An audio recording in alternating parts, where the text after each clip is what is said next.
If you really want to create change, like the fundamental engine of change is choice. Hello there, my friend. My name is Jonathan Doyle. This is the kind of sort of daily-ish podcast video here on YouTube. We get to it as often as we can. But of course, underneath here, there are links to the daily podcast. So I do a short daily podcast every day, which you'll love, just to give you a bit of inspiration every day. So go find that under here. Please make sure you've subscribed to the channel. Let's get into it. I put out something on Instagram this week on my channel, J Doyle Speaks. And I had this quote. I often try to use my own quotes as often as possible. And it just said, your greatest competition is you. Because over the years, people have often, I've often said I'm not competitive, and people laugh out loud, right? Because they assume that I'm enormously competitive. Fact is, I'm actually strangely not competitive. Definitely not against other people. I have a mindset that I'm like, my job is to do me. My job is to take the skills that God's given me, use them as effectively as possible, and just relax and let other people and encourage other people, let them do them, right? So I don't tend to compete against others, but the more I think about it, as I've grown over the years, I'm convinced that the real competition is me. The real competition is myself against myself. My mindset, my choices, my disciplines.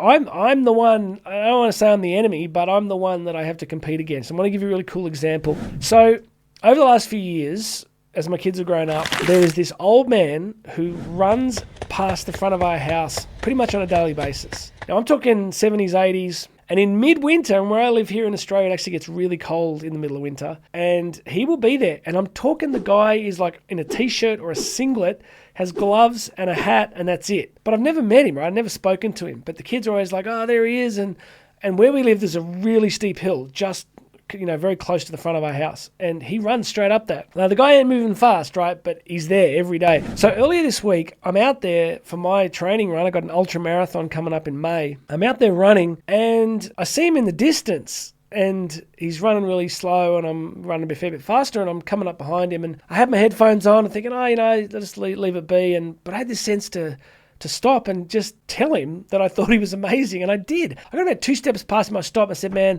can I stop you? I said, I got to tell you, you're amazing. You're an absolute freak. And he laughed and goes, I don't know about that. He was very self-effacing. But we ended up talking for about 10, 15 minutes. We just walked together. His name is Frank, and he's in his late 70s. And it was just a beautiful conversation to hear about why he still does what he does. But I could sense in him that self-effacing thing was like he felt kind of, bad that he wasn't moving as fast as he once did. And I said to him, man, you're amazing. And here's my point about competition. Can I run faster than Frank? You bet. I can run way faster than Frank, right? Like if there was a serious race, I'm winning. But you want to put me against like some Ethiopian marathon runner? You want to see that? It's going to be a very short race because I'm just going to quit, right? It's so relative.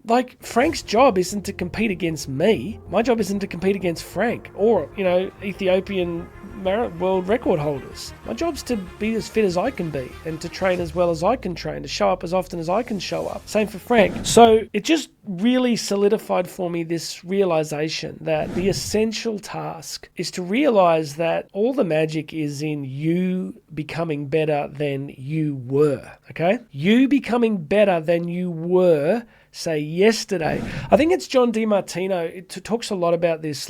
If you really want to create change, the fundamental engine of change is choice, right? If you don't do something slightly different or better than the way you did it yesterday, then you stay where you are. So we have to be constantly making new choices, and competing against ourselves is kind of endless because there's so many ways we could do it in how we show up in relationships, our physical well-being, our spiritual well-being.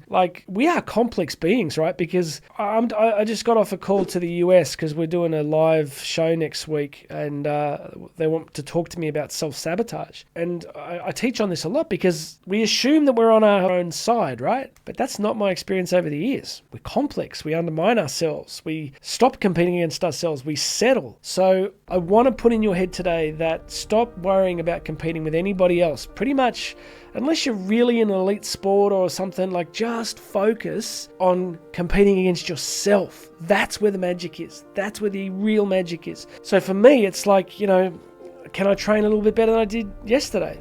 Can I produce some content today or show up a little bit better in my family, better than I did a week ago? That's who I'm pushing against. I don't really remotely worry about competing against anybody else anymore. Those days are gone. The real action is right here. The real action is you competing against you.